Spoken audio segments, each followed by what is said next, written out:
নতুন বছরে সব কিছু আগের নিয়মেই চলছে, তবু কোথাও গিয়ে মনে হয় আমরা অনেক কিছু হারিয়ে ফেলেছি আমাদের সেই পুরনো নিষ্পাপ অভ্যাসগুলো।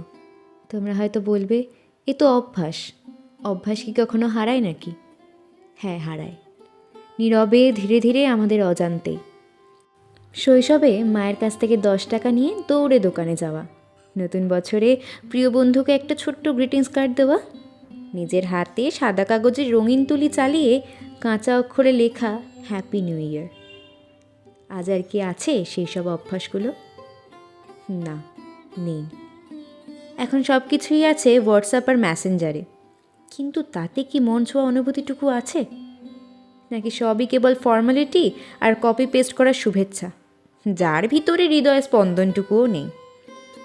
আসলে আমরা না আমাদের ভালো অভ্যাসগুলোকে জলের তলায় ভাসিয়ে দিয়েছি, আর যা যত্ন করে তুলে রেখেছি তা হলো নুড়ি কাঁকড় বালি স্তূপ, যা একদিন ঠিকই আমাদের পায়ে বিঁধবেই। এটাই কি তবে আধুনিকতা? যে আধুনিকতা মুছে দেয় ভালোবাসার ঐতিহ্য, মানুষের ছোঁয়া আর অনুভূতির উষ্ণতা? নতুন বছর আসছে ঠিকই, কিন্তু প্রশ্ন একটাই, আমরা কি সত্যিই নতুন হচ্ছি, নাকি ধীরে ধীরে নিজেদেরই পুরনো করে ফেলছি?